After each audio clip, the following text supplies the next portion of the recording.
राधे राधे दोस्तों। आज अनंत चतुर्दशी के दिन मैं आपको अनंत चतुर्दशी व्रत कथा सुनाने जा रही हूँ। ये व्रत कथा जो भी सच्चे मन से भाव से सुनता है, भगवान अनंत उसकी सभी मनोकामनाओं को पूरा करते हैं और उसके जीवन के सारे दुखों का अंत हो जाता है। आइए हम शुरू करते हैं अनंत चतुर्दशी व्रत कथा। महाराज युधिष्ठिर ने राष्ट्र यज्ञ किया। उस समय यज्ञ मंडप का निर्माण सुंदर तो था ही, अद्भुत भी था। यह यज्ञ मंडप इतना ज्यादा मनोरम था कि जल थल की विभिन्नता प्रतीत ही नहीं होती थी। जल में स्थल और स्थल में जल की भांति सब कुछ नजर आ रहा था। बहुत व्यक्ति उस अद्भुत मंडप में धोखा खा चुके थे। एक बार कहीं से टहलते हुए दुर्योधन भी उस यज्ञ मंडप में आ गया और एक तालाब को स्थल समझकर उसमें गिर गया। द्रौपदी का और द्रौपदी के मुंह से निकलना कि अंधों की संतान अंधी, यह कहकर उनका उपहास किया। इससे दुर्योधन बहुत ज्यादा क्रोधित हो गया। यह बात उसके हृदय में बाढ़ के समान लग गई। उसने मन में द्वेष उत्पन्न हो गया और उसने पांडवों से बदला लेने की ठान ली। उसके मस्तिष्क में उस अपमान का बदला विचार उपजने लगे। उसने बदला लेने को जुए में पराजित किया। पराजित होने पर प्रतिज्ञा अनुसार पांडवों को 12 वर्ष के लिए वनवास को भोगना पड़ा। वन में रहते हुए पांडवों ने अनेक कष्टों को सहा। एक दिन भगवान कृष्ण जब मिलने आए तो युधिष्ठिर ने उनसे अपना दुख कहा, दुख दूर करने का उपाय भी पूछा।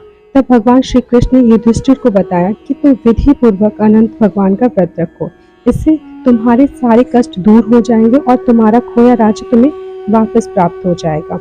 इस संदर्भ में श्री कृष्ण भगवान ने उन्हें एक कथा सुनाई।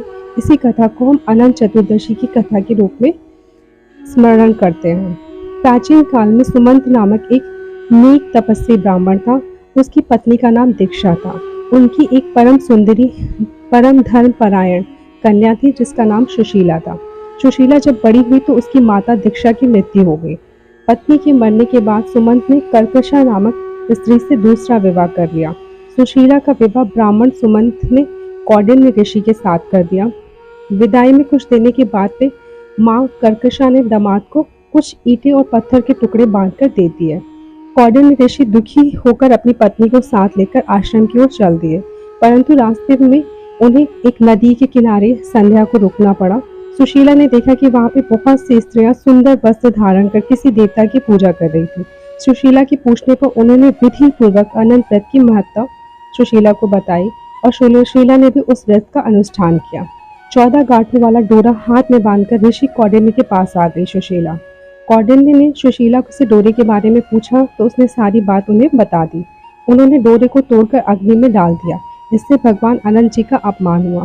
परिणामतः ऋषि कौंडिन्य दुखी रहने लगे।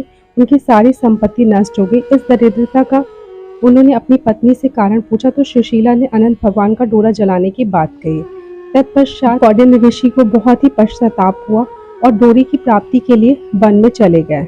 वन में कई दिनों तक भटकते भटकते निराश होकर एक दिन भूमि पर गिर पड़े।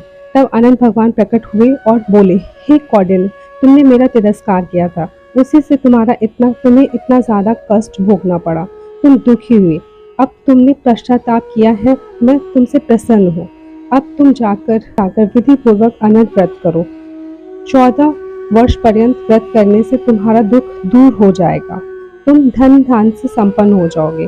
कौंडिन्य ने ऐसा ही किया और उनके सारे कलेशों से उनको मुक्ति मिल गई।